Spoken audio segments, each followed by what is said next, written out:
უკრაინას სასწრაფოდ ჭირდება შეერთებული შტატების დახმარება. უკრაინის პრეზიდენტმა ვლადიმირ ზელენსკიმ დღეს ოფიციალურად მიმართა აშშ-ის პრეზიდენტ დონალდ ტრამპს ღია წერილით. ზელენსკიმ ტრამპს და აშშ-ის კონგრესს სთხოვა სასწრაფოდ მიაწოდონ რაკეტები პატრიოტის საზეინტო სარაკეტო კომპლექსებისთვის და სხვა საჰაერო თავდაცვის სისტემებისთვის რუსეთის თავდასხმების გაძლიერების ფონზე. გარდა ამისა, ზელენსკიმ ხაზგასმით აღნიშნა, რამდენად მნიშვნელოვანია, რომ ციტატა ამერიკამ უკრაინის ხმა გაიგოს. სწორედ ამიტომ ის იძულებულია ტრამპს ღია წერილით მიმართოს. როგორც ჩანს, მიანიშნებს, რომ სხვა საკომუნიკაციო არხები ახლა უბრალოდ აღარ მუშაობს და როგორც მიხვდებით, ეს ცუდი სიგნალია მსოფლიოსთვის.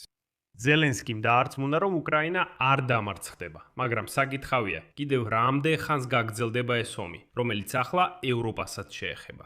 მაგრამ როგორც ჩანს, დონალდ ტრამპის პასუხი უკვე ნათელია. სამწუხაროდ, დღესვე აშშ-ო არ შეუერთდა გაერთიანებული ერების ორგანიზაციაში უკრაინის განცხადებას, რომელშიც რუსეთიდან კიევზე სისტემური დარტყმების მუქარად დაგმობილი იყო. ამავე დროს ზელენსკიმ კიდევ ერთხელ გაიმეორა, რომ კრემლში მიიღეს გადაწყვეტილება კვლავ მობილიზაციის ჩატარების შესახებ. მე მქვია ალექსეი პეჩი, მოდით ერთად განვიხილოთ ეს თემა. მაგრამ სანამ დავიწყეთ, გთხოვთ გამოიწერეთ ეს არხი, დაალაიქეთ ეს გამოშვება და დაწერეთ ნებისმიერი კომენტარი ამ ვიდეოს ქვეშ, რათა YouTube-ის ალგორითმებმა ეს გამოშვება რაც შეიძლება მეტ მაყურებელს შესთავაზო. მადლობელი ვიქნები თქვენი კომენტარებისთვის და გამოიწერეთ ჩემი Telegram არხი Pechi News-ი. ბმული აღწერაშია ამ ვიდეოს ქვეშ. მაშასე, ვლადიმირ ზელენსკიმ ღია წერილით მიმართა დონალდ ტრამპს, კონგრესს და ამერიკელ ხალხს თხოვნით მიაწოდონ პატრიოტის საჰაერო თავდაცვის სისტემებისთვის რაკეტები, მაგრამ არა მხოლოდ ეს. შემდეგ მოგაწვით თეზისებს ამ ღია წერილიდან. ზელენსკიმ მადლობის სიტყვებით დაიწყო, ციტატა. ამ ხსოვნის დღეს, 25 მაისს, გადავთქვით და მოგწეროთ ეს წერილი. როგორც მიხვდით, წერილი რამდენიმე დღის წინ დაიწერა. უკრაინაში უკვე ტრადიციად იქცა ამ დღეს აშშ-ის მიმართ მადლობის სიტყვებით მიმართვა. ჩვენ ვიცით, რომ სოფლიო ბევრად უფრო ბნელი იქნებოდა ამერიკული ლიდერობისა და სიმტკიცის გარეშე. ჩვენ ღრმად ვაფასებთ ყველაფერს, რასაც თქვენ აკეთებთ თავისუფლებისა და ადამიანური სიცოცხლის დასაცავად. ხსოვნის დღის წინა ღამეს, 24 მაისის ღამით, რუსეთმა უკრაინაზე უკიდურესად სასტიკი დარტყმა განახორციელა. ყოველდღე ხედავთ, რამდენ ზიანს აყენებს ტერორი ციდან. ამიტომაც ასე ვაფასებთ უკრაინის საჰაერო თავდაცვის მხარდაჭერის თითოეულ ნაბიჯს. მაგრამ თუნდაც თავდასხმების ქვეშ ვიყოთ, ჩვენს მეგობრებს მხარდაჭერის გარეშე არ ტოვებთ. როდესაც იორდანია, საუდის არაბეთი, კატარი, გაერთიანებული არაბული ემირატები და ქუეითი მოგმართეს, მე ვთქვი, რომ უკრაინა ვერ დარჩება გვერდზე. შემდეგ ზელენსკიმ აღნიშნა, რომ უკრაინელი სპეციალისტები გააგზავნა, რათა დაეხმარონ უსაფრთხოების და საჰაერო თავდაცვის გაძლიერებაში ახლო აღმოსავლეთის რეგიონში, მათ შორის ამერიკული ბაზების დაცვაში. ირანმაც ეს შენიშნა, რადგან როგორც გახსოვთ, მან უკრაინას დაემუქრა. შემდეგ ისევ ზელენსკის ციტატა. ჩვენ მივახციეთ მნიშვნელოვან პროგრესს ყველა ტიპის დრონებისგან დაცვის კუთხით, მაგრამ უკრაინას ჯერ არ დაუწყია საკუთარი საჰაერო თავდაცვის სისტემების წარმოება. როდესაც საქმე საჰაერო თავდაცვას ეხება, ჩვენ ვეხრნობით ჩვენს მეგობრებსა და პარტნიორებს, მთელ სოფლიოში. და როდესაც საქმე ბალისტიკური რაკეტებისგან დაცვას ეხება, ჩვენ თითქმის მთლიანად ვეხრნობით შეერთებულ შტატებს. პატრიოტის სისტემები რჩება ყველაზე ეფექტურ საშუალებად ყველა ტიპის რუსული ბალისტიკური რაკეტის წინააღმდეგ და უკრაინელების ხელში მათ თავიანთი მნიშვნელობა დაამტკიცეს. ეხლა შევხედავთ სიგნალებს მოსკოვიდან, რომ რუსეთი ემზადება გააძლიეროს თავისი ტერორის კამპანია უკრაინის წინააღმდეგ. ჩვენ გვესმის, რომ დღეს პატრიოტის რაკეტებზე მაღალი მოთხოვნაა სხვა რეგიონებშიც. ჩვენ გვესმის, რომ აშშ-ს აქვს პასუხისმგებლობა საკუთარი თავდაცვისა და მოკავშირეების და პარტნიორების დაცვის მიმართ. ჩვენ გვესმის, რომ ევროპა მეტი პასუხისმგებლობა უნდა აიღოს საკუთარ თავზე. ჩვენთვის, ერისთვის, რომელიც გადარჩენისთვის იბრძვის, არაფერია უფრო მტკივნეული, ვიდრე ცარიელი პატრიოტის ბატარეოტის ხუტარეების ხურება. გთხოვთ დაგვეხმაროთ უკრაინის ცის დაცვაში რუსეთის რაკეტებისგან. უკრაინამ მზად არის შეიძინოს გარკვეული რაოდენობის პატრიოტის სისტემები და მათთვის საჭირო გადამჯერი რაკეტები. შემდეგ ზელენსკიმ გაიხსენა და აღიარა, რომ ეს იყო დონალდ ტრამპის გადაწყვეტილება 2018 წელს მიეწოდებინა ჯაველინები, რომლებმაც 2022 წელს რუსეთის ტანკების კოლონების შეჩერებაში დაგვეხმარა. მადლობა გადაუხადა ჰაიმარსის, ატაკამსის რაკეტების, ბრედლის და F-16 გამანადგურებლების მიწოდებისთვის. შემდეგ ზელენსკიმ აღნიშნა, რომ უკრაინა ნებისმიერ შემთხვევაში არ დამარცხდება. საკითხი მხოლოდ იმაშია, რამდენ ხანს გაგრძელდება ომი და როგორ მოახდენს ვაშინგტონი რეაგირებას. შემდეგ კიდევ ერთი ციტატა.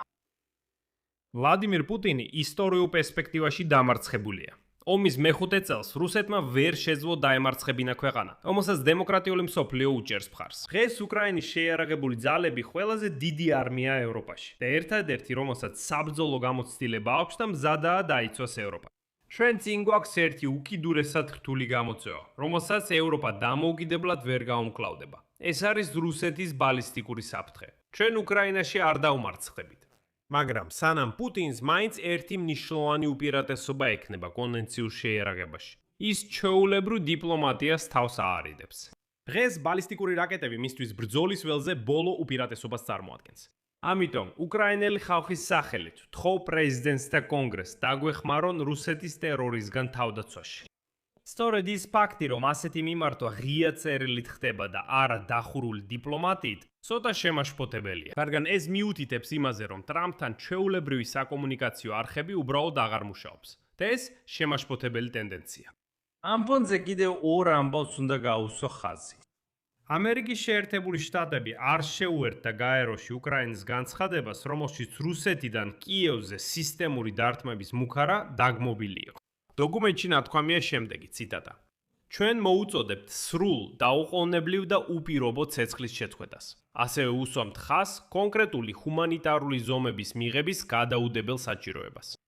ამ განცხადებას მხარი დაუჭირა თითქმის 50-მა ქვეყანამ, მათ შორის ევროპულმა სახელმწიფოებმა, დიდმა ბრიტანეთმა, კანადამ, ავსტრალია-ზელანდიამ, ახალმა ზელანდიამ, იაპონიამ და სამხრეთ კორეამ.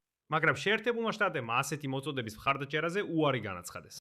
და სანამ ამ გამოშვებას წერ, რუსეთი კვლავ ბალისტიკური იარაღით, ბალისტიკური რაკეტებით და კინჯალის რაკეტებით უტევს უკრაინას. და აი გამოცემა ეკონომისტი წერს, რომ უკრაინის ხელისუფლებამ დაიწყო მზადება გახანგრძლივებული ომისთვის. როგორც ჩანს, ვლადიმირ ზელენსკიმ დაავალა, რომ კიდევ 2-3 წლის საბრძოლო მოქმედებებისთვის მოემზადონ. გამოცემის ინფორმაციით, წლის დასაწყისში კიევში მაინც იმედოვნებდნენ, რომ აშშ-ის შუამავლობით მოლაპარაკებები შეიძლება მაინც დროებით შეთანხმებამდე მივიდეს.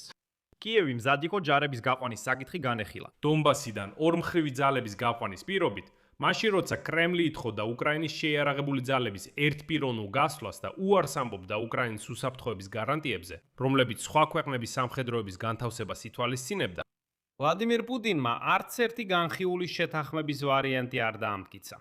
შედეგად შეგახსენეთ 22 მაისს აშშ-მ გამოაცხადა მოლაპარაკებების პროცესში მონაწილეობის შეწყვეტის შესახებ. ხოლო უკრაინის პრეზიდენტის ოფისში, როგორც ჩანს, მართლაც ემზადებიან ამისთვის. ამაზე მრავალ წერტილს ვსვამ. თქვენი აზრები და დასკვნები დაწერეთ კომენტარებში ამ გამოშვების ქვეშ. გამოიწერეთ არხი, დააცკაპუნეთ ზარზე და არ დაგავიწყდეთ ვიდეოს მოწონება. თუ გსურთ ამ YouTube არხის მუშაობის მხარდაჭერა, ამის გაკეთება შეგიძლიათ ნებისმიერი დონატით, ამ ვიდეოს აღწერაში მოცემული ბულებითა და რეკვიზიტებით, ან თქვენს ეკრანებზე მოცემული QR კოდით. სულ ეს იყო. იზრუნეთ საკუთარ თავზე. ყველას მშვიდობით.